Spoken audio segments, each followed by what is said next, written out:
Hello. 40k already exists at the most extreme height of exaggeration and fantastical power, where in other science fiction settings, heroes and characters are competent and often fearsome or whatever. In Warhammer 40,000, even the lowliest of guardsmen is comparable to the most elite of elite things to ever grace the human consciousness, like the SAS.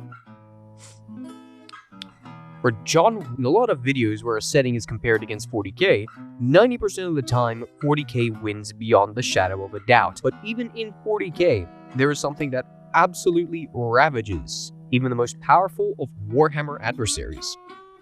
This is a faction which at one point has been powerful enough to hold back all of Chaos. A faction which has been able to hold back an entire Tyranid Hive fleet alone and win. A faction which has individuals who can kill Space Marines in 3 strikes every time. For you watching who doesn't already know who this video will talk about today, I'm of course talking about the Adeptus Custodes. Before I continue, I want to let you know that if you enjoyed this kind of video and want to see more, please leave a like and subscribe to stay tuned for the goings-on of this channel, and thank you very much for watching. Your viewing this video means the world to me, and if you take anything away from this video, it is thank you. And hopefully how cool Custodes are. The Adeptus Custodes are probably now my favorite faction in Warhammer. Warhammer Fantasy, Warhammer Age of Sigmar, 40k, they are beyond cool.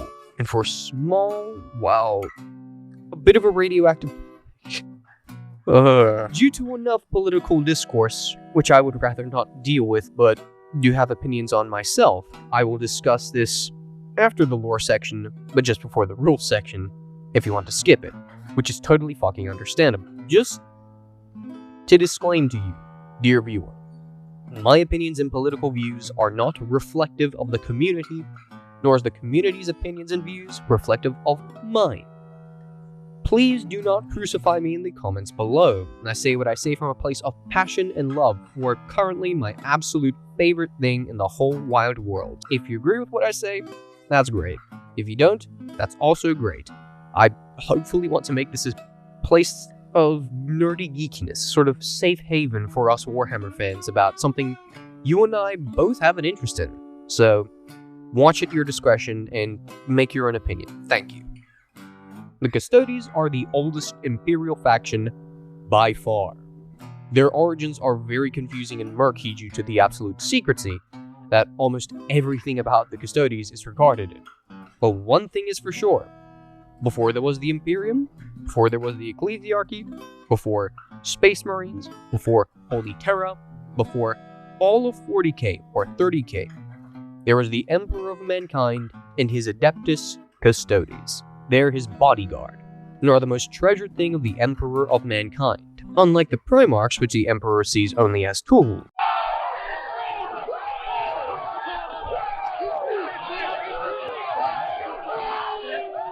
The Custodes are regarded with genuine love and affection by the big man himself. The Custodes clad themselves commonly in velvet crimson robes, golden armor, and luscious flowing plumes, none of which interfere with their combat prowess. The armor that each custodian wears is an artwork in itself, with intricate and ornate engravings etched on every surface, and its dimensions exactly fitting the wearer to perfection. The weapons they bring are also beyond ancient and fucking cracked. That heralds from even before the dark age of mankind. Not of the Imperium, of mankind.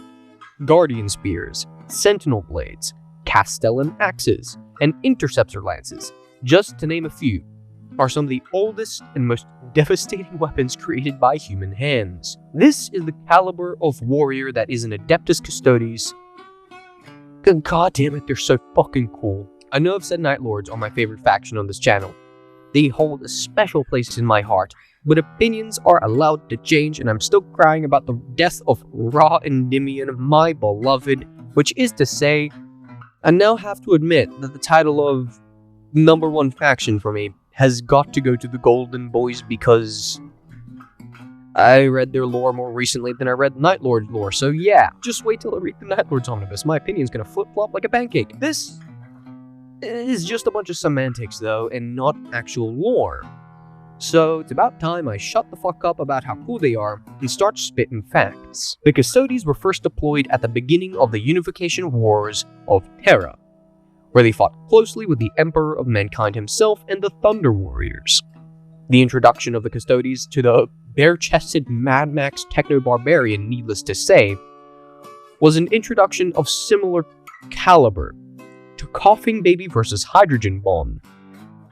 And so the growing Imperial forces absolutely wiped the floor with the collective faces of the warmongers of Terra at the time.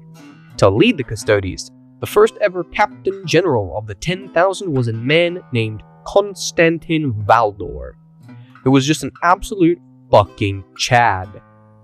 He led the Custodes far past the Unification Wars up until after the Horus Heresy, where he would leave the service of the Emperor to try and find his true name in order to bring back the Emperor himself. Not to be confused with Trajan Valdorus, who is the current Captain General in the era of Warhammer, and a two-time winner of the Blood Games. Constantin Valdor was one of the very few people who alone could fight a Primarch to a standstill, plus his miniature actually fucking slaps.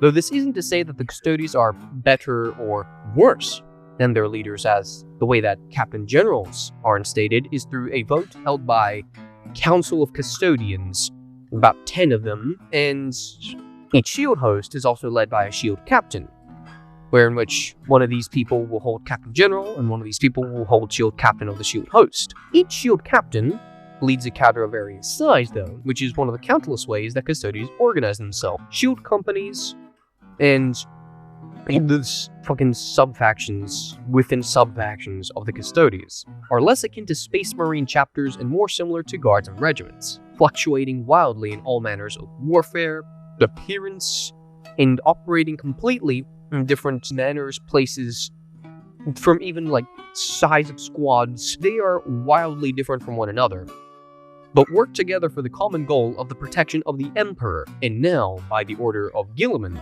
the Imperium. The Custodes are also fiercely loyal and a genuinely incorruptible force by chaos. A common mistake I see people make when discussing the Custodes is that they relate them to Grey Knights in the context of their chaos immunity, but that's a bit of a logical fallacy.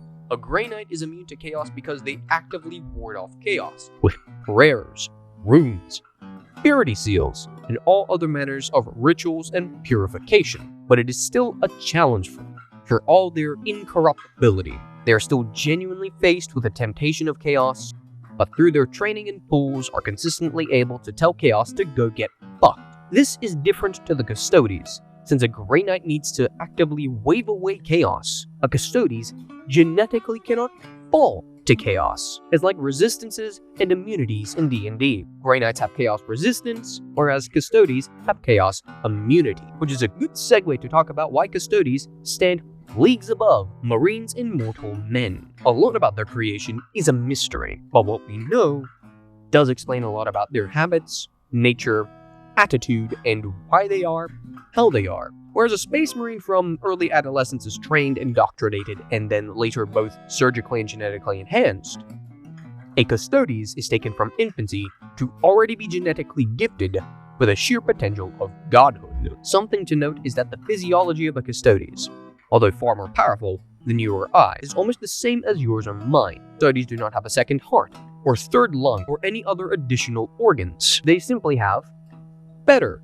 organs. For example, there was a point in the Horus Heresy where Custodes had half of his head caved in from, the blow from a power move.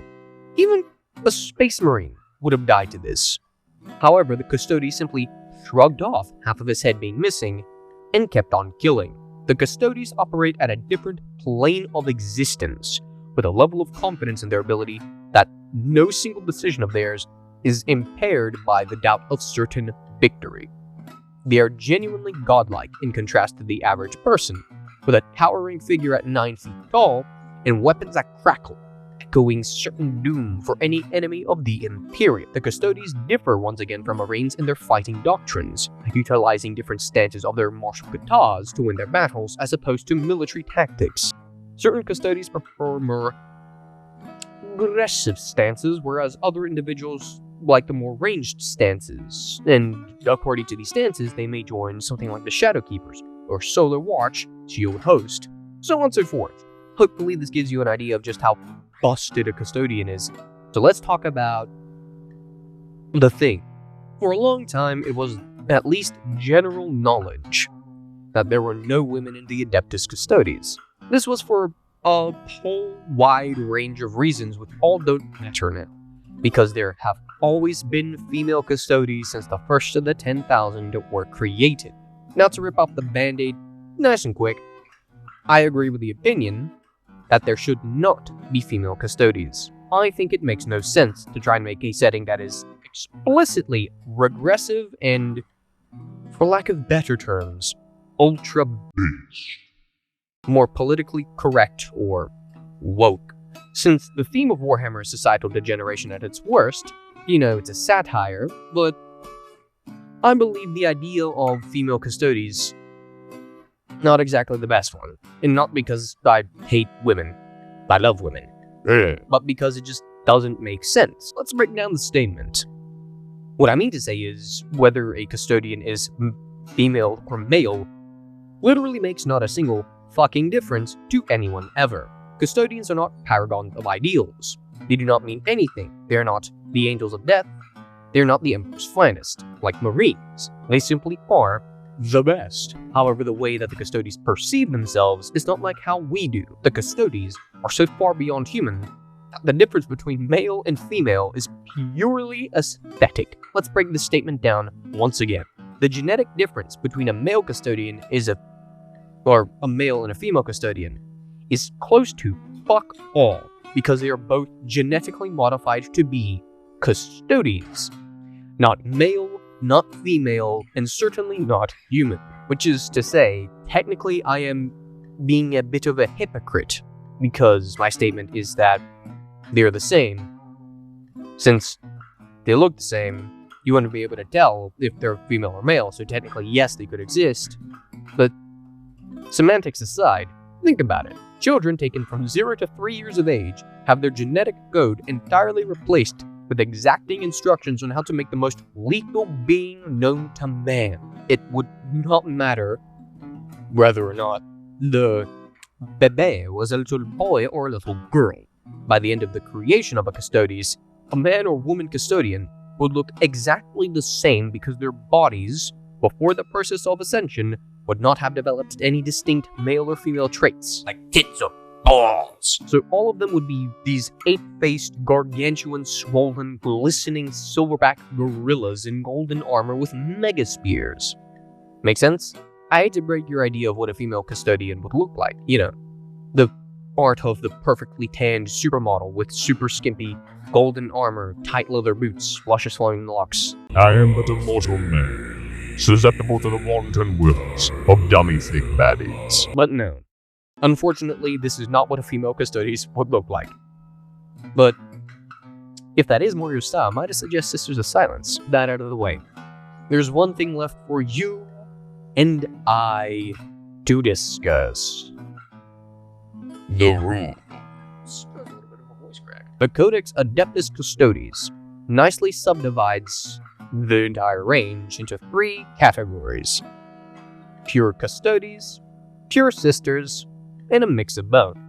2 detachments for the Golden Boys, because they're on the cover, 1 for Sisters, and 1 for the mixed match. Starting off with Custodes. The Shield Host detachment allows you to pick until the start of the next battle round 1 funny rule to make your guys better. Until the next round, you can either crit on 5s, or get an extra armor-piercing value to your melee. This only applies to models with the Martial Kata ability, which means Sisters of Silence do not get access to these buffs. You can flip between these 2 options. However, whenever I run this detachment, I take the first one, since 6-man Alara squad with Castle and Axis proccing lethal hits on 5 instead of 6s. A lot more dead Norn emissaries. Auric champions.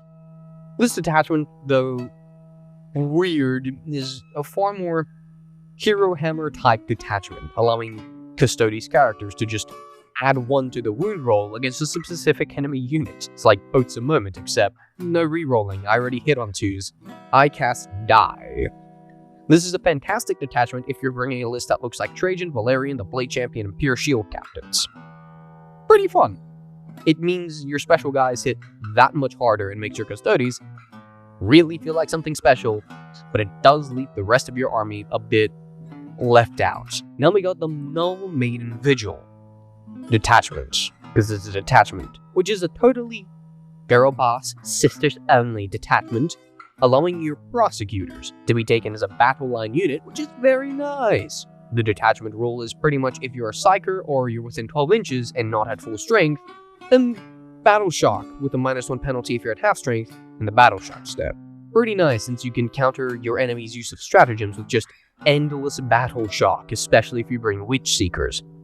But at the end of the day, Sisters of Silence are given a mediocre detachment and no faction rules, so it's kind of eh. Something that is not eh, though, is the last detachment, which is the Mix and Match Super Smash Rock'em Sock'em Uber Duper detachment Talons of the Emperor. The detachment rule only works if you have a mix of both Sisters of Silence and Adeptus Custodes units, which is nice since it encourages a wide variety in your army of just golden boys, as opposed to just golden boys. But I'm getting ahead of myself. This detachment gives 2 rules, one for the Custodes and one for the Sisters. Speaking of Sisters, their rule is that they buff Custodes within 6 inches with a 5-up, feel no pain, against mortal wounds and psychic attacks, which is very nice, having a 4-up invuln already. For Custodes, they buff Sisters within 6 inches of them with a +1 to hit bonus for all attacks. Very, very nice, allowing the Sisters to hit on 2-ups. These bonuses can make your Custodes fucking terrifying as you practically stonewall a massive mortal wounds barrage, which ordinarily would be the only way to consistently kill Custodes in 10th edition, so yeah.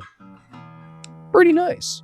All of this is made better with the army rule for Custodes, Martial Ta, which allows you to pick one of 2 stances in the fight phase, each giving the Custodes unit a separate buff. The Dakatari stance allows the unit to have a sustained hits 1 bonus on all melee attacks, which is good if you run the Shield Host detachment as you're now proceeding to have sustained hits 1 on 5s.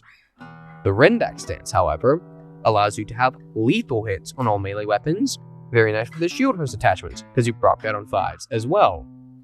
Needless to say, I already have a bias in which detachment is my favorite. I have no Sisters units. As a side note, the Index is also allowed, or rather also allowed for the Martial Guitar rule to have an extra stance, -1 to incoming hits, which is pretty good for obvious reasons. I do miss that feel from the Pain 4-up, which is free, but technically, we still get it, sort of. 9th edition was so much better. So let's talk synergies. The Custodes are a host of heroes, operating less like a conventional army and more like separate individual hit squads who coincidentally all want to seize the center objective. Thinking of them this way will help you win more games than thinking of them as a conventional army. Of course, as per the army building rules, you need a character to be your warlord and enough units to match the game size for the match. But don't get tricked into thinking you need to have a standard army. Tanks, troops, few character units, and Custodes are not like every other army in 40k, and so are not built like any other army in 40k.